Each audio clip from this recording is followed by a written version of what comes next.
think we may have some vision of it. Maybe you can walk me through a little bit of what we're seeing here. Well, we have a lot of fun.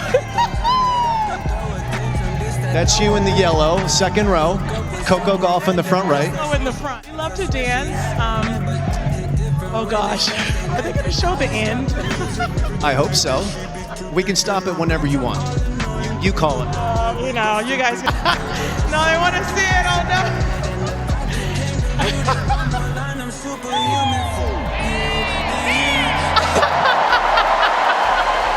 Nobody expected a lighthearted dance to spark one of the most surprising tensions of the season, but that's exactly what happened when Coco Gauff and Serena Williams stepped onto the court after the ceremony. As the music hit, Serena jumped in with the same playful confidence she carried throughout her entire career, and Coco matched her step for step.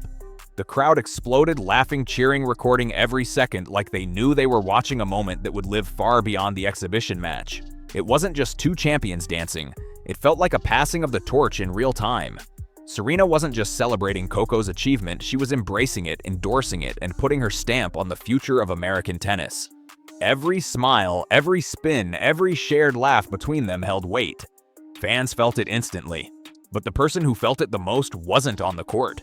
It was Aryna Sabalenka watching from the sidelines as the WTA Player of the Year slipped out of her hands and into Coco's. That dance wasn't meant to send a message, but it absolutely did. It showed unity, joy, and recognition at a moment when Sabalenka felt nothing but frustration and disappointment. While Serena lifted Coco into the spotlight, Sabalenka stood in the shadows, dealing with emotions she couldn't hide on or off the court. And whether she wanted to or not, that simple dance drew a clear emotional line between the two rising storylines in women's tennis. But the dance was only the beginning. Coco Gauff didn't just win matches this year, she took command of the entire landscape of women's tennis. Her rise wasn't a lucky streak or a surprising hot run. It was a steady, undeniable climb built on disciplined confidence and a level of composure that felt far beyond her age. From the early hardcourt swing to the biggest stages under the brightest lights, Coco delivered performance after performance that demanded attention. Her breakthrough moment came with the Grand Slam that changed everything. Winning that major didn't just elevate her ranking, it shifted the conversation around her entirely. Suddenly, she wasn't just a promising young star, she became the face of the sport's next era. And when the WTA announced her as Player of the Year, it wasn't a shock. It felt inevitable. Even Serena Williams, someone who rarely hands out public labels, called Coco the future. Coming from the greatest American player of the modern era, that wasn't just praise, it was a declaration. A stamp of approval from someone who knows exactly what it takes to dominate the sport at the highest level. Fans saw it, analysts saw it, even the veterans on tour felt it. Coco wasn't playing like a newcomer anymore. She was competing with the Polish confidence and shot-making of someone shaping the next generation. And as Coco lifted that Player of the Year honor, she wasn't just collecting another trophy. She was stepping into a historical lineage, a path only Serena had walked before at her age. But Coco's rise didn't happen in a vacuum. And someone else felt the impact more than anyone. Aryna Sabalenka walked into the WTA Finals with the kind of confidence only a powerhouse like her could carry. She had the stats, the momentum, and the belief that the Player of the Year title was already within reach. All she needed was one final push, a strong showing, a dominant performance, something to solidify the season she believed belonged to her. But Elena Rybakina had other plans. From the very first games, it was clear Sabalenka wasn't in control. Rybakina dictated the pace, redirected the power, and forced Sabalenka into uncomfortable positions point after point. By the time the second set slipped away, the tension inside Sabalenka had already reached its limit. And when match point landed, everything she'd been holding in finally cracked open. As she walked to the microphone, the tears she tried to hide came rushing out. It wasn't just the loss, it was the crushing realization that the WTA Player of the Year title was slipping straight through her fingers. The trophy she believed she'd earned was suddenly out of reach, and there was nothing she could do to pull it back. The cameras caught every second, her voice breaking, her hands shaking. The emotional collapse that instantly went viral. Some fans sympathized, calling it raw passion. Others saw something different, pressure, frustration, and the weight of a season that didn't end the way she promised it would.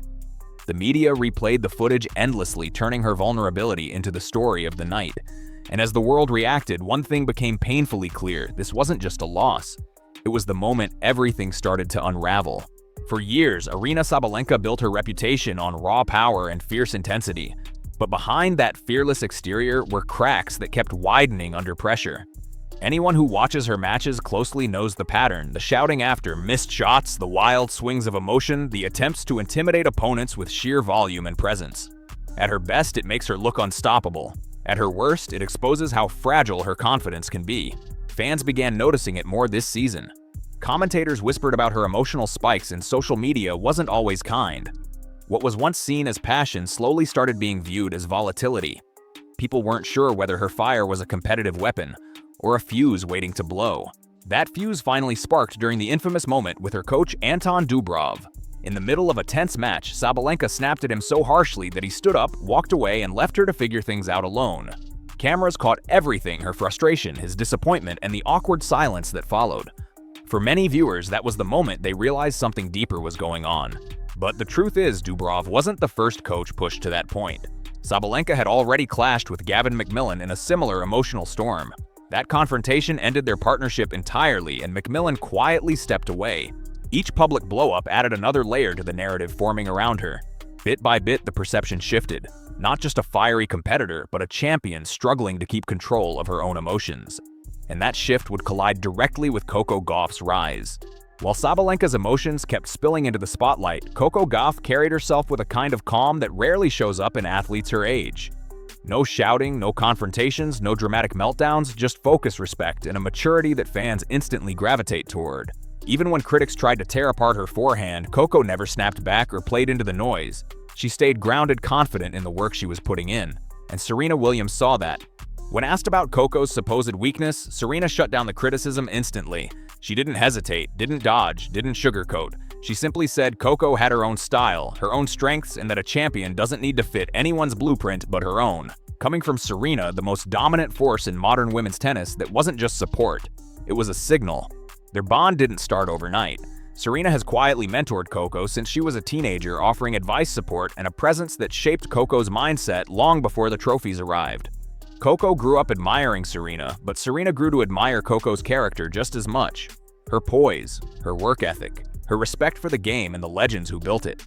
It's no surprise Serena gravitates toward Coco. She sees a reflection of the qualities that defined her own rise strength, without arrogance, intensity, without chaos. And the contrast with Sabalenka couldn't be clearer. Where Coco brings composure, Sabalenka brings volatility. Where Coco earns respect, Sabalenka often battles it. Serena didn't say it outright, but her actions made it obvious Coco was the player she wanted to pour her legacy into. The emotional storm finally caught up to Aryna Sabalenka when her partnership with coach Gavin McMillan reached its breaking point. What started as a heated courtside exchange spiraled into something neither of them could recover from. McMillan remained professional, but his silence spoke louder than any argument. And when he walked away from the team shortly after, fans knew the split wasn't just a tactical change, it was the fallout of an emotional meltdown that had gone too far. But the twist nobody expected came months later.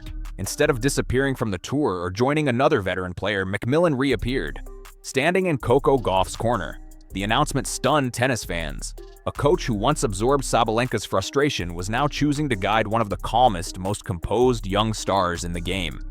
The contrast couldn't have been clearer. Serena didn't say much publicly, but the tennis world read the signs. She had been nudging Coco towards smarter, steadier career decisions, and bringing McMillan on board fit that pattern.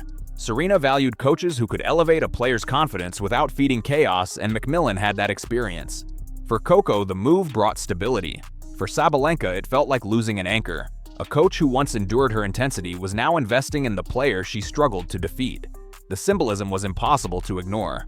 Fans immediately labeled it the turning point the moment the two storylines flipped. Coco gained experience, structure, and guidance. Sabalenka was left to rebuild on her own, and from that moment forward, their careers began moving in completely different directions.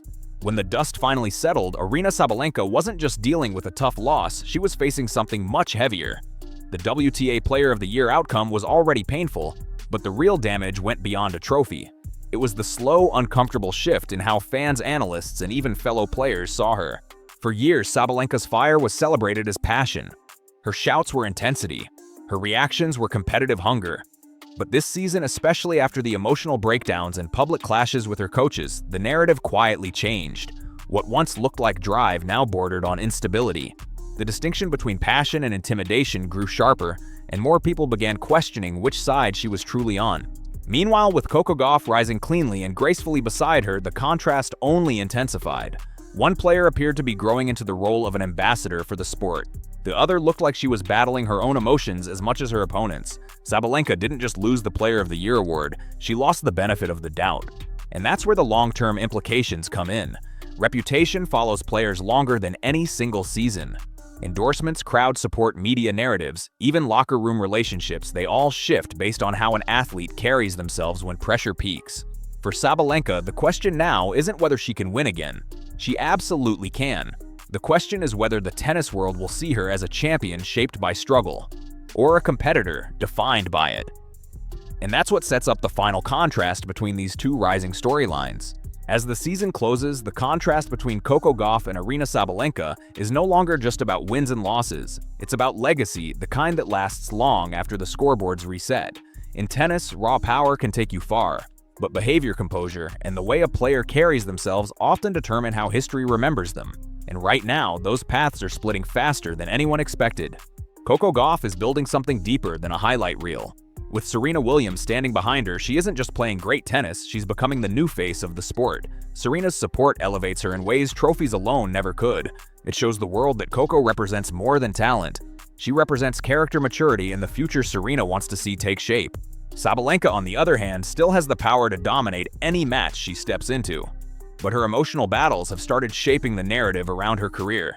Fans no longer question her strength, they question her stability. And unless she finds a way to redefine that image, those moments of frustration might leave a deeper mark than the titles she's already won. This season proved something important. Legacy isn't just built on how loudly you hit the ball, it's built on how you handle the moments that try to break you. Coco has turned her pressure into purpose. Sabalenka is still learning how to turn hers into progress. So the real question now is simple. Which story will define the next era of women's tennis power? Or presence? Let me know in the comments, whose path do you think leads to greatness?